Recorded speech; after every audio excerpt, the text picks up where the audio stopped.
Hello, my dear grandchildren. I have a different story here for you.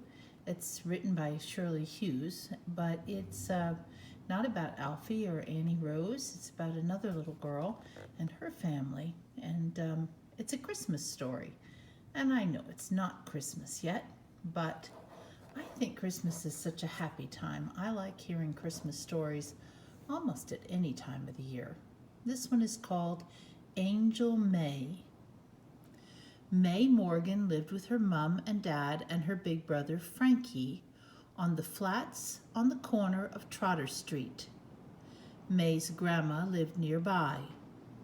Soon there was going to be another person in the family because May's mom was going to have a baby. It would be born around Christmas time. Everyone was making preparations for the baby.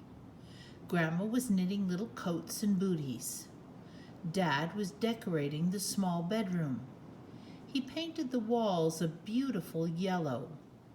Mom got out the old cradle that May and Frankie had slept in when they were babies. She put a pretty new lining in it. Can you see who May is in the picture? It said May had a brother named Frankie, and that her grandma lived nearby. Talked about her mom and her dad, and that her mom was going to have a new baby. And there she is. There's May.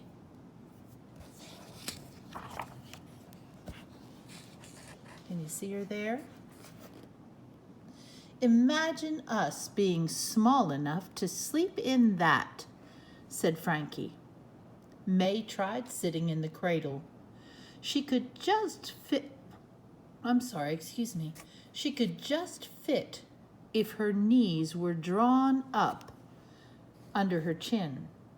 May thought about the baby a lot. A lot of glare on that, sorry. She looked into her toy chest and pulled out some of her old toys. She was hoping to have some lovely new things at Christmas, so she thought she would give the baby a few of her old toys. She didn't want to give away anything too special, like her best doll, Carol. She thought she could let the baby have her old pink rabbit, and the duck who nodded his head and flapped his wings when you pulled him along. And there was the ball with the bell inside it. They were all too babyish for her now. Carefully, May put the rabbit, the duck, and the ball into the baby's cradle. What are you putting those old toys in there for? That's Frankie. What are you putting those old toys in there for? Asked Frankie. Our new baby will be much too small to play with those. And he told May that at first it would be a tiny little baby, not nearly big enough to play with toys. But he might like 'em when he's older, Frankie said. How do you know it will be a he? May answered crossly. Frankie said he didn't know, but he hoped it would be so he could teach the baby to play football. And actually I should say it football because what he means is soccer. May slowly piled up her old toys and threw them on the floor beside her toy chest.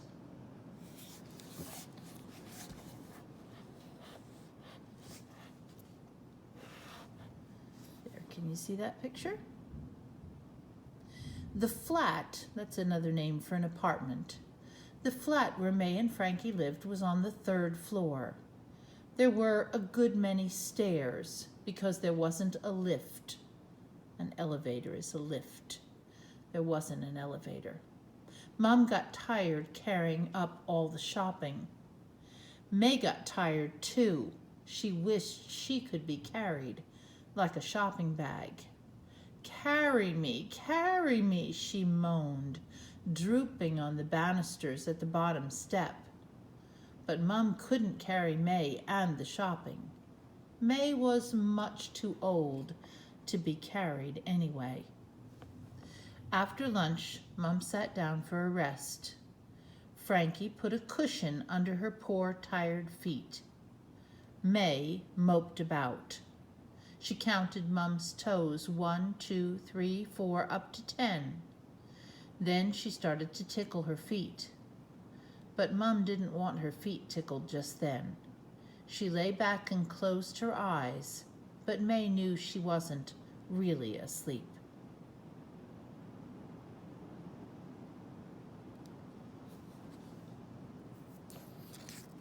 It's raining here. Can you hear the rain coming down?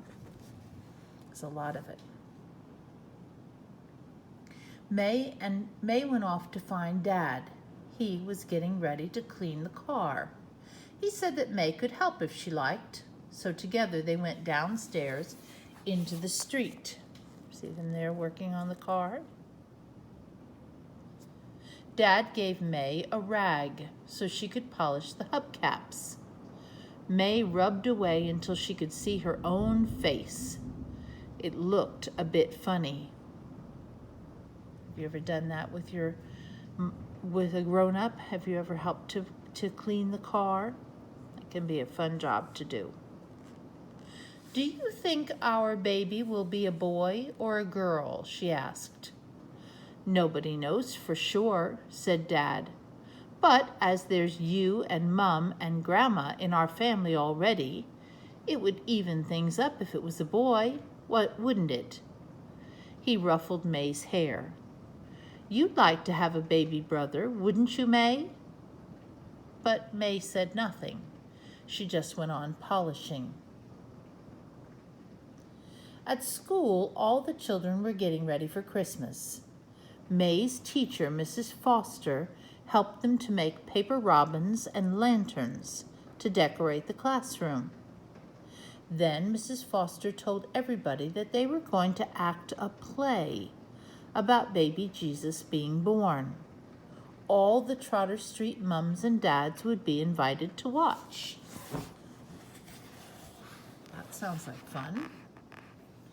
Nancy Jones, this is Nancy Jones. Let's see if we can get this so you can see it as well as possible. Nancy Jones was going to be Mary and wear a blue hood over her long fair hair. And Jim Zielinski was going to be Joseph. Here's Jim Zielinski. Look at him. He was going to be Joseph and wear a false beard. Frankie, that's May's brother, remember, right? Frankie, this is Frankie and his friends. I'm not sure which one is Frankie, but let's read about them. Frankie, Harvey, and Billy were going to be kings. They had gold paper crowns with jewels painted round them. May wanted to be a king too, but Mrs. Foster said that the kings were boys' parts. May looked into the wooden box which Mrs. Foster had made into a manger for the baby Jesus. I'll be baby Jesus then, said May. She was sure she would fit into the manger if she tried very hard. But Mrs. Foster explained that they were going to wrap up a baby doll in a shawl to be baby Jesus. She said that May could be a cow or a sheep if she liked, but May certainly didn't want to be either of those. She stuck out her bottom lip and made a very cross face. Well, we don't see her here sticking out her bottom lip, making a cross face, but can you imagine it? Have you ever made a face like that when something didn't go the way you wanted it to? I suspect maybe we all have.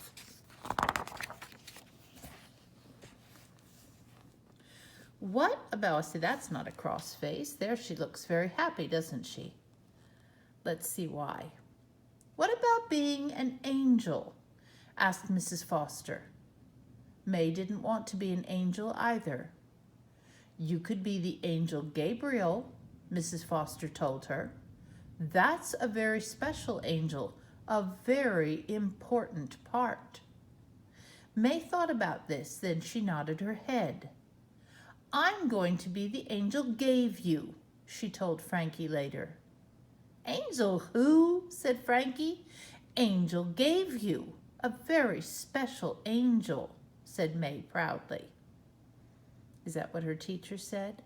Her teacher said Angel Gabriel, right? But she says it's Angel gave you. I'm the angel gave you, May announced, beaming, when Mum came to collect her.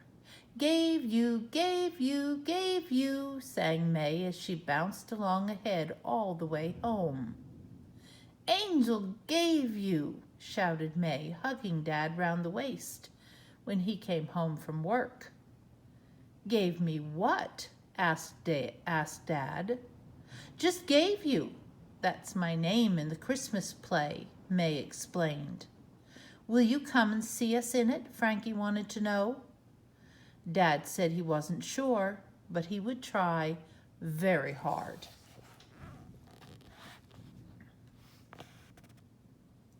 But when May and Frankie woke up on the morning of the Christmas play, neither Mum nor Dad was there. Grandma was cooking breakfast. She told them that Dad had taken Mum to the hospital in the night because the new baby was going to be born very soon. Will they be back in time to watch me being the angel gave you? Asked May anxiously. I'm afraid not, said Grandma, but I'll be there for sure. How does May feel about that, do you think? Can you tell by looking at her face? Is she pleased about that? Let's see if I can pull it a little closer. I don't think May's very happy about that, is she? Doesn't look like Frankie minds so much, but May's not very happy about it. She wanted her mom and daddy to be there at the school when she did her part, right? Oh, this is a big picture. See? It's all the angels. I'll do one side of the picture like I've done for other books. I'll do one side and then we'll switch, okay? Can you tell where May is? There's Mary and Joseph. And here are some of the animals. Looks like maybe, I don't know, is that maybe a donkey and a cow? Maybe some sheep here. You can kind of see the sheep. There you go. Oh, there's another cow.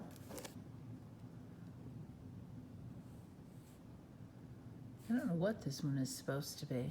That looks more like a donkey. I'm not sure. But there's Mary and Joseph. And then all of these people are angels. And who is this? That's Angel May, isn't it? We'll look at this side and then I'll switch it to the other side so you can see the other side of the picture. Okay? When May and Frankie arrived at school, the big hall looked very different. There was a blue curtain at one end with silver stars all over it. Oh, listen to that lightning, or that thunder. And one big star hanging up in the middle. I don't see the one big star. They all look about the same to me. That's okay. We can imagine it, can't we? The smallest angels were to stand on a row of chairs at the back. The animals were going to crouch down in front by the manger. The manger is this box where the baby, which is just a baby doll, where the baby is. While the grown-ups were arriving, Mrs. Foster helped the children to dress up. May had a white pillowcase. Okay, had a white pillowcase over her front and a pair of white paper wings pinned onto the back. She was going to stand at the very end of the row because she was such a special angel.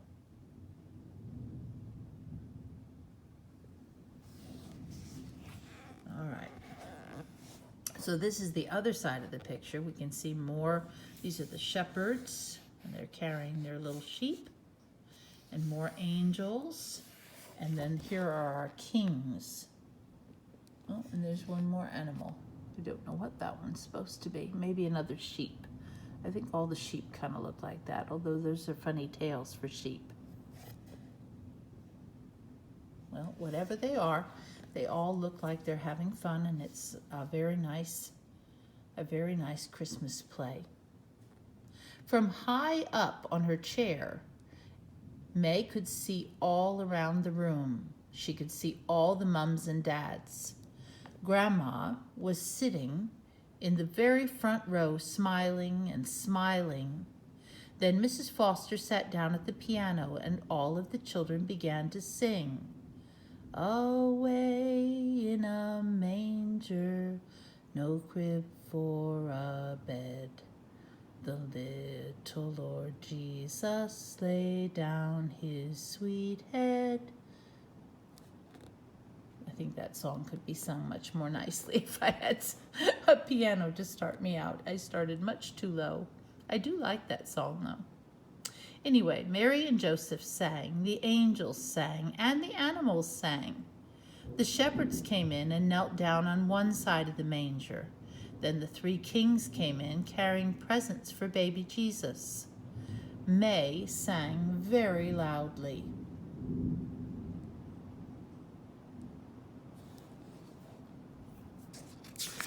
I'd like to try that song again. I can sing it better than that. Let's see what happens here. Then she saw somebody coming in late at the very back of the room. It was Dad. He was smiling, the biggest smile of all. May was so pleased to see him that she forgot she was in a play. She waved and shouted out, "Hello, Dad, I'm being the angel gave you." Dad put his fingers to his lips and waved back, but May was waving so hard. Uh-oh, do you see what's happening? May was waving so hard that her chair began to wobble, and May wobbled too, and then she fell right off the chair. Bump. Can you see that big word there? Can you see that? That's bump. Bump. And it's written so big because it was a big bump. Everybody's watching, and she fell off the chair. She hit the floor with a horrible crash, wings and all. That would be very upsetting, wouldn't it? That's not what you want to happen when you're in a play. Mrs. Foster stopped playing the piano. All the children stopped singing. Everyone looked at May. May held her arm where it hurt. She stuck out her bottom lip. She wanted to cry, but she didn't. Instead, she climbed up onto the chair again and went on singing. The stars in the sky looked down where he lay. The little Lord Jesus asleep on the hay. Then all the people in the audience smiled and clapped a special clap for May for being so brave and not spoiling the play. Grandma clapped harder than anyone. "Good old angel gave you," said Dad when it was all over. Grandma gave Frankie and May a hug and said it was the best Christmas play she had ever seen. Then Dad said he had a big surprise for them. May looks happy now, doesn't she? Dad said he had a big surprise for them. They had a new baby sister born that morning, and Mom was going to bring her home in time for Christmas. That's exciting news, isn't it? And it wasn't another boy after all. It was a baby sister, a little girl.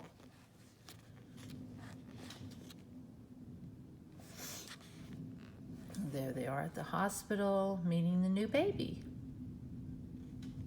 When May and Frankie went to the hospital, they looked into the cot and saw their tiny baby sister wrapped up in a white shawl. She had a funny little crumpled up red face and a few spikes of hair standing on end, and tiny crumpled up fingers.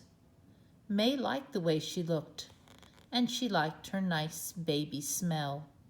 She was pleased that the baby looked so funny.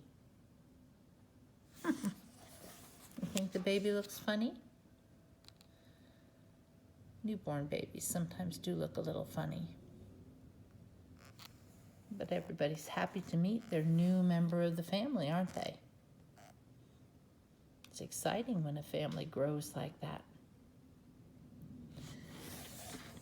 But most of all, she was pleased. You see that picture with the Christmas tree? But most of all, she was pleased that Mom would be home in time for Christmas. That is nice, isn't it? I wonder what they decided to call the new baby. You have any ideas about that? What would you call a baby girl who was born right around Christmas time? That's something to think about, isn't it? They have May and they have Frankie in their family, and now they have a new baby girl. They're going to have to come up with a very nice name for that baby. Well, I hope you enjoyed the story, and maybe it made you think about Christmas, which is such a happy time of year. I love you.